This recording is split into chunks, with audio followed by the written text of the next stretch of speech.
Reciban nuestro saludo al iniciar la actividad orientadora número 6 de la asignatura Pediatría 2. Antes de abordar los contenidos nuevos correspondientes a este tema, deben revisar las características morfofuncionales de los diferentes órganos y estructuras del sistema digestivo, así como los mecanismos que regulan sus funciones, los que se impartieron en la asignatura Morfofisiología 4. De gran utilidad para el estudio de las enfermedades infecciosas intestinales, las cuales constituyen un problema de salud a nivel mundial y son causa de una alta morbilidad y mortalidad en los niños menores de 5 años en países subdesarrollados, por lo que su conocimiento es de vital importancia para mejorar la calidad de la atención infantil. Al concluir la actividad orientadora, serán capaces de describir las características clínicas de las infecciones intestinales agudas y persistentes, de los trastornos digestivos menores y el parasitismo intestinal, su etiopatogenia, el diagnóstico, la evolución, las complicaciones, la conducta terapéutica integral y el pronóstico, así como indicar e interpretar los exámenes complementarios útiles para su diagnóstico y realizar acciones de promoción de salud. El origen de la palabra diarrea procede de los términos griegos dia, que significa a través, y rein, fluir. Hipócrates, hace más de 2400 años, la definió como toda anormalidad en la fluidez de las deposiciones. La Organización Mundial de la Salud la define como la eliminación de 3 o más evacuaciones intestinales líquidas o blandas en un periodo de 24 horas. Definiremos a la diarrea como un aumento brusco en el número y volumen de las deposiciones o un cambio en la consistencia de estas, y a las enfermedades infecciosas intestinales, gastroenteritis o enfermedad diarreica aguda, como todo proceso mórbido, cualquiera que sea su causa, que tiene entre sus síntomas más importantes a las diarreas, y que puede o no acompañarse de trastornos hidroelectrolíticos y del equilibrio ácido-base. Estas obedecen a una multiplicidad de factores muy entrelazados, relacionados con el medio ambiente, el huésped y el agente etiológico. Los estudios epidemiológicos señalan que, por regla general, tienen una causa común, es decir, la presencia de excretas en el lugar indebido, que implica contaminación de agua, alimentos y manos. El atraso socioeconómico es el principal factor de riesgo, al cual le son inherentes el hacinamiento, las malas condiciones higiénicas de viviendas, el suministro de agua insuficiente en cantidad y calidad, la eliminación inadecuada de excretas, residuales líquidos y sólidos, y la falta de educación nutricional, relacionada con la administración de alimentos con elevado contenido de carbohidratos, que generan diarreas. Varios comportamientos de las personas contribuyen a la propagación de los agentes enteropatógenos y, por consiguiente, incrementan el riesgo de contraer diarreas. Nos referimos al abandono de la lactancia materna exclusiva durante los 4 o 6 primeros meses de vida, no esterilizar los biberones para alimentar a los niños, guardar alimentos a temperatura ambiente, no hervir el agua de consumo, no lavarse las manos después de defecar, de limpiar las heces de los niños o de lavar los pañales, así como antes y después de manipular o servir los alimentos. Existen varios factores del hospedero asociados a la mayor incidencia, gravedad o duración de la diarrea, entre los que se encuentran no recibir lactancia materna durante el primer año de vida, la desnutrición, enfermar de sarampión y las inmunodeficiencias o inmunodepresión. En tu autopreparación profundizarás en la vinculación de la edad y las variaciones estacionales con la aparición de las enfermedades diarreicas. Las enfermedades infecciosas intestinales han sido clasificadas de muy diversas formas a lo largo del siglo pasado. En los últimos años, la Organización Mundial de la Salud las ha agrupado de acuerdo con el tiempo de duración en 3 tipos: agudas, persistentes y crónicas. Los episodios de diarrea aguda duran menos de 14 días. Serán persistentes cuando la diarrea se prolonga por 14 días o más, aunque a veces puede prolongarse más allá de los 30 días y sigue considerándose como persistente. El término de crónica se ha asignado a la diarrea que dura más de 30 días. Desde el punto de vista clínico-práctico, los cuadros de enfermedades infecciosas intestinales pueden agruparse en 2 tipos bien definidos: diarrea acuosa y con sangre. La diarrea acuosa puede ser osmótica y secretoria, y la diarrea con sangre puede ser invasiva o inflamatoria y no invasiva. Esta clasificación nos posibilita incorporar a todos los pacientes con diarrea en uno de estos grupos. Los microorganismos productores de estas enfermedades comprenden agentes virales, bacterianos, parasitarios y hongos. Confeccionarás un cuadro sinóptico donde reflejes los diferentes agentes infecciosos capaces de producirlas. Tendrás presente que la enfermedad diarreica aguda también puede ser de causas no infecciosas, enterales o parenterales. Las primeras debidas a múltiples causas como desalimentación, defectos anatómicos, intoxicaciones, malabsorción intestinal por déficit enzimáticos y trastornos endocrinos, entre otros. Y las no enterales o parenterales se presentan en el curso de infecciones a otro nivel del organismo, como neumonías, otitis media e infección del tracto urinario. La diarrea osmótica es acuosa, alternante. La madre puede referir que al final de una deposición pastosa, el niño expulsa una cantidad moderada de líquido. Es muy ácida y provoca un marcado eritema perianal, que en ocasiones es severo. Es producida por déficit de absorción de lactosa, generalmente por exceso de la lactosa ingerida muy superior a la capacidad de absorción del tracto digestivo, o por un daño de la mucosa intestinal en el curso de una diarrea infecciosa viral, sobre todo por rotavirus. La diarrea secretoria se caracteriza por ser de comienzo brusco y se manifiesta por deposiciones líquidas o semilíquidas, sin sangre visible, en número de 3 o más. Pueden acompañarse de vómitos, fiebre moderada, anorexia e irritabilidad. En ocasiones pueden ser abundantes en cantidad y frecuencia, y suelen acompañarse de trastornos del equilibrio hidromineral y ácido básico, los que pueden llevar a la muerte. La diarrea invasiva se caracteriza por la presencia de sangre visible. Es una diarrea mucopio-sanguinolenta o disentería, acompañada de pujos y tenesmos. En ocasiones se presenta prolaxo rectal, fiebre elevada, gran anorexia y pérdida de peso rápida. En ellas existe un daño de la mucosa intestinal producido por bacterias invasoras. En la fase inicial, dichas bacterias pueden producir toxinas, que actúan como enterotoxinas, produciendo una diarrea secretoria, que puede deshidratar al paciente en pocas horas. La no invasiva se caracteriza por la presencia de diarreas con sangre. Generalmente existe el antecedente de haber ingerido, horas o días antes, carne de vacuno contaminada, mal cocida o productos derivados de este ganado como leche cruda y quesos.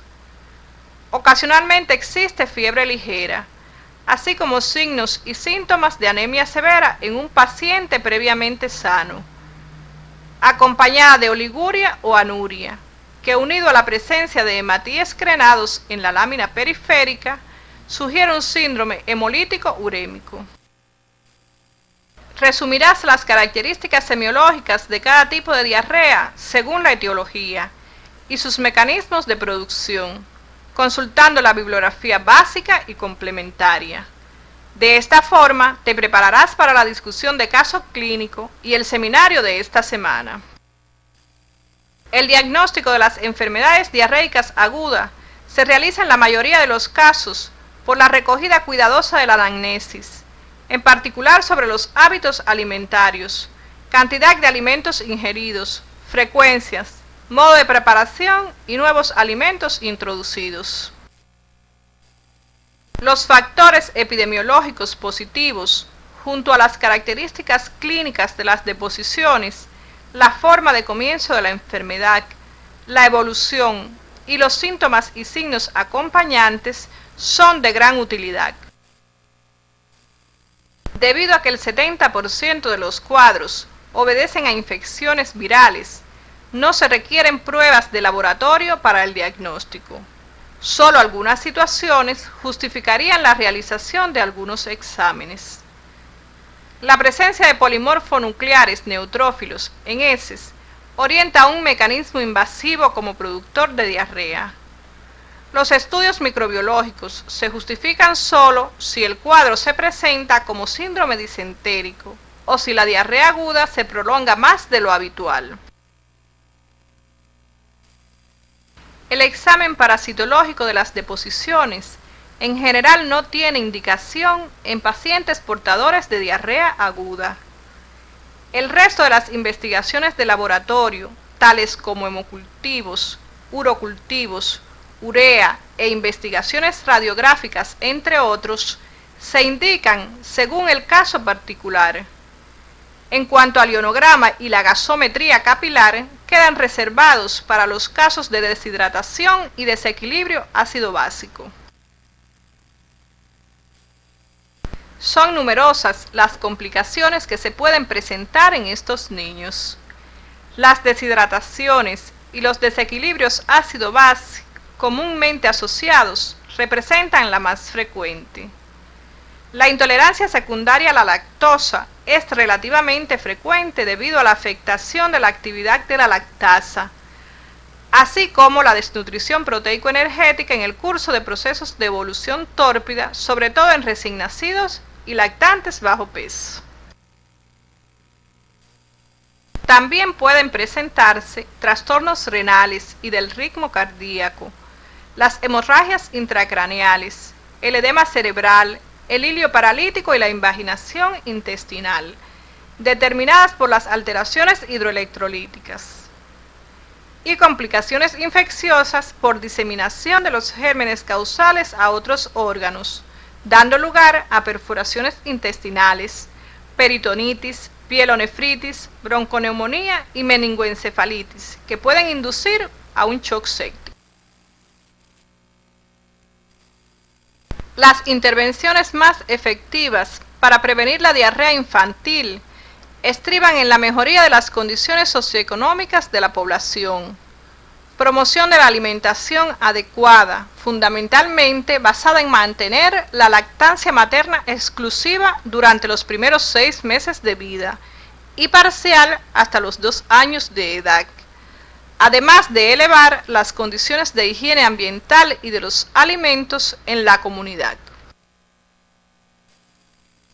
El principal objetivo terapéutico de este proceso es la prevención de la deshidratación o la corrección de esta si existiera, con el uso de las sales de rehidratación oral. Mantener la alimentación durante y después del episodio de diarrea, de manera que se mantenga la función absortiva del enterocito y no se afecte el estado nutricional. Para ello es preciso continuar con la lactancia materna y ofrecer alimentos de alto valor energético. Y el uso selectivo de medicamentos si están indicados. Estudiarás a través de la bibliografía básica y complementaria los antimicrobianos a utilizar en casos de shigellosis y cólera, y los suplementos vitamínicos y micronutrientes que emplearás, los que también evitan el deterioro nutricional y acortan la enfermedad. La diarrea persistente es un episodio de diarreas acuosas o disentéricas que se prolonga por más de 14 días y hasta los 30, aunque ocasionalmente puede durar meses. Excluye los trastornos diarreicos crónicos y recurrentes tales como el sprue tropical, fibrosis quística, enteropatía sensible al gluten, enfermedad de Crohn, síndrome de la saciega y otras. Se considera a escala mundial como una enfermedad nutricional, ya que esta ocurre con mayor frecuencia en niños con bajo peso al nacer o en malnutridos, y es, en sí misma, una causa importante de malnutrición. Se estima que el 10% de los episodios de diarrea aguda se hacen persistentes, y alrededor del 15% de estas evolucionan hacia la muerte. Su incidencia es mayor en niños que presentan episodios de diarreas agudas a repetición o que hayan tenido un cuadro previo de diarrea persistente. No hay diferencia significativa en relación con el sexo, y la incidencia estacional no está definida.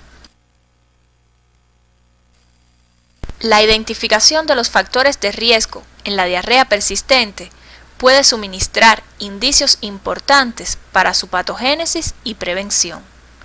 Entre los factores que dependen del huésped se encuentra la edad, el estado nutricional e inmunológico y las infecciones digestivas previas.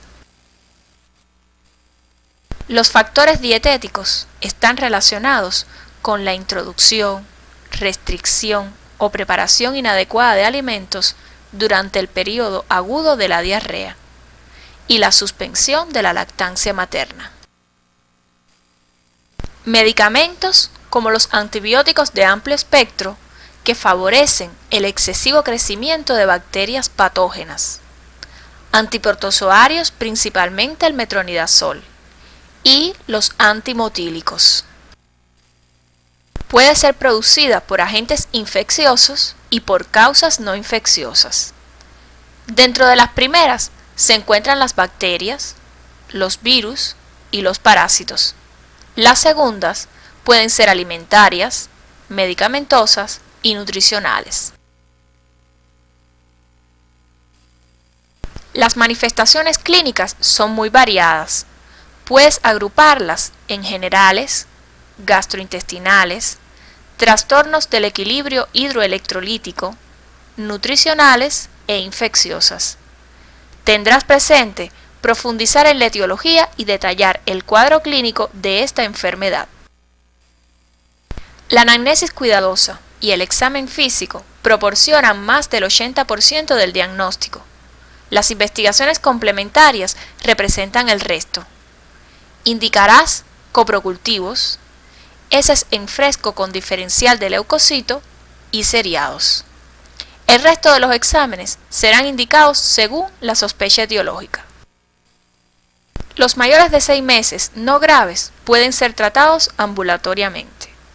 Los menores de esta edad, graves y o con malnutrición proteico-energética, requerirán ingreso hospitalario para ser tratados. El aspecto más importante del tratamiento es una adecuada nutrición, cuyo objetivo es restaurar la mucosa intestinal y la función metabólica. Los alimentos tienen que ser apropiados para la edad del paciente, de alta densidad de nutrientes y bajo volumen, baja viscosidad, no hiperosmolar y bajo poder antigénico. Debe suministrarse limitado contenido de leche de vaca, pudiendo sustituirla temporalmente por yogur, y proveer al menos una ingesta calórica diaria de 110 kilocalorías por kilogramo de peso por día, fraccionadas en 6 comidas diarias. Se incluirá además un suplemento de las siguientes vitaminas y minerales diarios: ácido fólico 50 microgramos, vitamina A 400 microgramos, hierro 10 miligramos, cobre 1 miligramo, magnesio 80 miligramos y sulfato de zinc 10 miligramos al día en lactantes menores de 6 meses y 20 miligramos al día en los mayores de esta edad, distribuidas en 2 subdosis durante 15 días. Resulta de gran importancia en tu formación el estudio de los trastornos digestivos menores, donde se incluyen los cólicos, vómitos, regurgitaciones y la constipación. Aprender a reconocerlos con tan solo realizar un detallado interrogatorio y examen físico, sin necesidad de realizar investigaciones complementarias en la mayoría de los casos, y tratarlos evitando la utilización indiscriminada de medicamentos, dependerá en gran medida del esfuerzo individualizado de cada uno de ustedes, a través de las diferentes actividades de la práctica docente y la revisión de la literatura básica y complementaria que se encuentran disponibles en el CD de la asignatura. Finalmente, orientaremos el estudio del parasitismo intestinal, de gran frecuencia en la edad pediátrica. Ellos pueden causar enfermedades severas y/o agravar el déficit nutricional crónico. Debe revisar los contenidos recibidos en Morfofisiopatología 2 y Clínica 3, disciplinas en las que fueron abordados. Enfatizarás en las manifestaciones clínicas, las evidencias diagnósticas y en los aspectos preventivos y terapéuticos específicos, lo que te permitirá tu preparación para la visita de terreno y el taller de esta semana. En su estudio, tendrás presente que la prevención es lo más importante, ya que la infección puede evitarse con medidas sencillas que puedes promover mediante la educación sanitaria.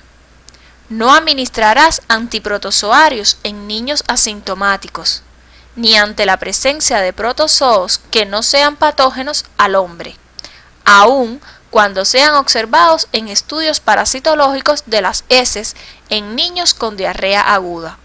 Su uso innecesario favorece la diarrea persistente.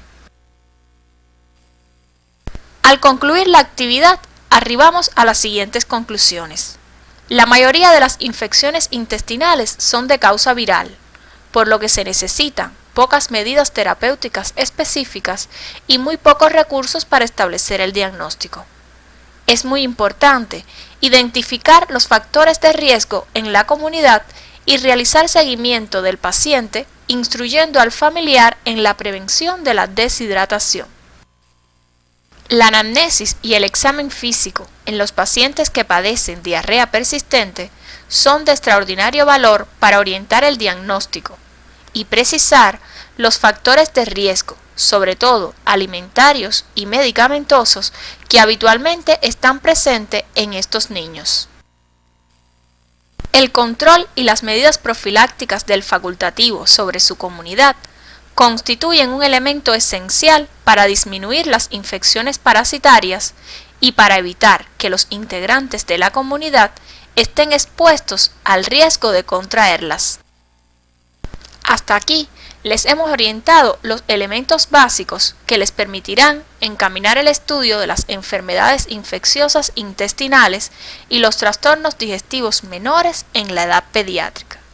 En la próxima semana abordaremos los contenidos relacionados con el síndrome de mala absorción, el dolor abdominal recurrente y la hepatitis aguda, enfermedades muy frecuentes en la población infantil, por lo que su diagnóstico y manejo resultan de gran importancia en tu formación como médico integral comunitario.